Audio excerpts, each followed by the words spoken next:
2014 में भारतीय जनता पार्टी चुनाव में एक महत्वपूर्ण जीत हासिल की और भारत में एक प्रमुख राजनीतिक ताकत के रूप में अपनी स्थिति को पुष्टि की। 2019 में और भी ज़्यादा सीटों के साथ जीत हासिल की। 2014 में 543 लोकसभा सीटों में से 283 सीटों से बीजेपी सरकार में आया था। इसके कंपैरिजन में 2019 में 543 सीटों में से 303 सीटों से एक बार फिर एब्सोल्यूट मेजॉरिटी के साथ सरकार बनाया पिछले वर्षों की तुलना में। मेरा ये मानना है, अपना कीमती वोट डालने के बाद ये पता होना चाहिए कि बीजेपी सत्ता में आने के बाद देश में किस प्रकार का बदलाव हुआ है। मैंने लंबे समय तक रिसर्च करने के बाद जो भी जानकारी मिली है उसे आपके साथ एनालाइज करना चाहूँगा। 5 most notable effort undertaken by the BJP lead government since 2014। शुरुआत करना चाहूँगा GST good and service tax. 2017 में जीएसटी लागू किया गया। इसका उद्देश्य टैक्सेशन को सिंप्लिसिटी करना, करप्शन कम करना और एक कैशलेस आर्थिक वातावरण को बढ़ावा देना था। फ्रांस जीएसटी लागू करने वाला पहला देश था, लेकिन आज पूरी दुनिया में 140 से अधिक देशों में जीएसटी लागू किया गया। ध्यान देने वाली बात यह है, प्रत्येक देश का अलग अलग नाम है। In Japan it is called consumption tax rate, China it is called जेनजाइसु, उसी तरह यूएसए में से सेल्स टैक्स और कनाडा में हार्मोनाइज सेल्स टैक्स। अब प्रश्न ये खड़ा होता है, सरकार द्वारा लागू किया गया एक कंजप्शन बेस्ड टैक्स सिस्टम आम नागरिक के लिए डिफेंसिबल था। इसे समझने के लिए विशेष रूप से 3 दृष्टिकोण से एनालाइज करना होगा: गवर्नमेंट पर्सपेक्टिव, बिजनेस पर्सपेक्टिव और कंज्यूमर पर्सपेक्टिव। इन 3 चीज़ों के विषय में किसी दिन बात करेंगे। सबसे महत्वपूर्ण विषय ये है, आम नागरिक के जीवन में जीएसटी लागू करने के बाद किस प्रकार का बदलाव देखने को मिला। भारत में 2014 से आगे मल्टी लेयर टैक्स स्ट्रक्चर होता था, like central excise service tax, VAT and others. GST लागू करने के बाद ये विभिन्न इनडायरेक्ट टैक्स को एक सिंगल टैक्स में समाहित करके सरल बनाया। इसका फायदा ये हुआ, clarity in pricing, reduce tax burden, digital transaction, e commerce benefit, contribution to economic growth. आम नागरिक के लिए जीएसटी का नुकसान ये हुआ, जीएसटी एक यूनिफाइड टैक्स स्ट्रक्चर होने के कारण कुछ सामान और सेवाओं में कीमत बढ़ गई। ओवरऑल की बात करें तो फ़ायदा ज़्यादा ही थी। यदि इंडियन इकोनॉमी के अंदर जीएसटी इम्प्लीमेंटेशन की बात करें तो according to research done by national council of applied economic research, increase the GDP by 1.0% to 3.0%।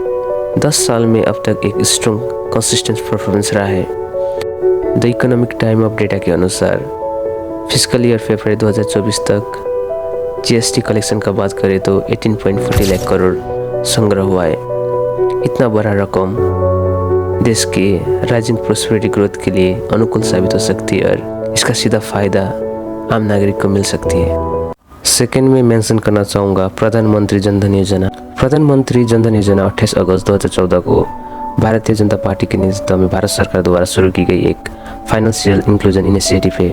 प्रधानमंत्री जनधन योजना का लक्ष्य भारत में बैंक रहित आबादी, मतलब जिसकी अभी बैंक खाता नहीं खुला हो, उन सभी भारतीय नागरिक तक बचत और जमा खाते, पेंशन, ऋण, बीमा और रेमिटेंस जैसी विभिन्न सेवाओं तक पहुंच सुनिश्चित करना था। दूसरा प्रयास इस योजना का ये भी था, समाज के आर्थिक रूप से कमजोर वर्गों को फॉर्मल बैंकिंग सिस्टम में लाना, जिससे एक प्रोत्साहन मिला टू सेव, इन्वेस्ट और प्रोटेक्ट देमसेल्फ फाइनेंशियली। इस योजना के तहत व्यक्ति न्यूनतम डॉक्यूमेंटेशन के साथ जीरो बैलेंस में ही एक बुनियादी बचत बैंक खाता खोल सकते थे। सबसे महत्वपूर्ण लाभ इस स्कीम के अंदर ये था इंश्योरेंस कवरेज। दुर्भाग्यवश यदि अकाउंट होल्डर की मृत्यु के मामले में उनके परिवारों को फाइनेंशियली सुरक्षा प्रदान करती है। ओवरऑल प्रधानमंत्री जनधन योजना कल्चर ऑफ सेविंग और फाइनेंशियल स्वतंत्रता के दृष्टिकोण से भारत के अंदर अनगिनत नागरिक को आर्थिक रूप से सशक्त बनाने में महत्वपूर्ण भूमिका निभाया है। थर्ड में आती है आर्टिकल 370। आर्टिकल 370 को हटाना भारत में भाजपा सरकार का एक महत्वपूर्ण कदम था। आर्टिकल 370 ने जम्मू और कश्मीर राज्य को स्पेशल ऑटोनॉमी प्रदान की थी, जिससे उसे रक्षा, संचार और विदेशी मामलों को छोड़कर अन्य स्वयं का संविधान और डिसीजन मेकिंग पावर प्राप्त थी। 370 आर्टिकल को रद्द करने के निर्णय का मेन उद्देश्य जम्मू और कश्मीर को इंटीग्रेटेड करना था। 11 दिसंबर 2023 को भारत के सुप्रीम कोर्ट की 5 न्यायाधीशों की बेंच ने सर्वसम्मति के साथ आर्टिकल 370 को निरस्त करने का भारत सरकार के फैसले को बरकरार रखा। बेंस ने कहा कि संविधान का आर्टिकल 370 एक अस्थायी प्रावधान था और राष्ट्रपति के पास उसे रद्द करने की पावर थी। पाकिस्तान जम्मू कश्मीर की स्थिति पर भारत के सुप्रीम कोर्ट द्वारा घोषित फैसले को स्पष्ट रूप से खारिज करता है। उन्होंने कहा कि भारत के एक तरफा और इलीगल एक्शन को न्यायिक समर्थन न्याय का मजाक था। मेक इन इंडिया भारत सरकार द्वारा 2014 में लॉन्च की गई इनिशिएटिव है, जिसका उद्देश्य डोमेस्टिक मैन्युफैक्चरिंग को प्रोत्साहन करना, इनोवेशन को बढ़ावा देना और देश की आर्थिक वृद्धि को बढ़ावा देने के लिए फॉरेन इन्वेस्टमेंट को आकर्षित करना। ऑटोमोबाइल हुआ, टेक्सटाइल हुआ, एविएशन, इलेक्ट्रॉनिक सहित विभिन्न स्थान तक इंडस्ट्रीज की एक विस्तृत श्रृंखला में वृद्धि और विकास को बढ़ावा देना था। मेक इन इंडिया एक महत्वपूर्ण योजना था भारत सरकार की ओर से। इसका परिणाम ये हुआ, आज भारत बड़े पैमाने पर स्किल वर्कर के उपयोग से इंफॉर्मेशन टेक्नोलॉजी, बिजनेस आउटसोर्सिंग और सॉफ्टवेयर एक्सपर्टीज का एक प्रमुख एक्सपोर्टर बन गया, thanks to make in India.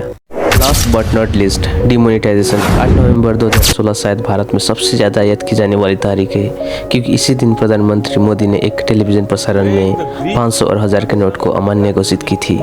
क्या आप जानते हैं भारत में 3 बार नोटबंदी हुई है? पहली बार 1946 में, दूसरी बार 1978 में और तीसरी बार साल 2016 में। नोटबंदी का मेन गोल भारत में काले धन, भ्रष्टाचार और नकली मुद्रा पर अंकुश लगाना था और इंडिया को एक कैशलेस इकोनॉमी में तब्दील करना, ये कहना था तत्कालीन फाइनेंस मिनिस्टर अरुण जेटली का। 6 साल बीतने के बाद आज भारत का अर्थव्यवस्था जिस हालत में है, आपको क्या लगता है? डिमोनेटाइजेशन क्या सच में भारत सरकार का एक महत्वपूर्ण कदम था? कमेंट में ज़रूर लिखना।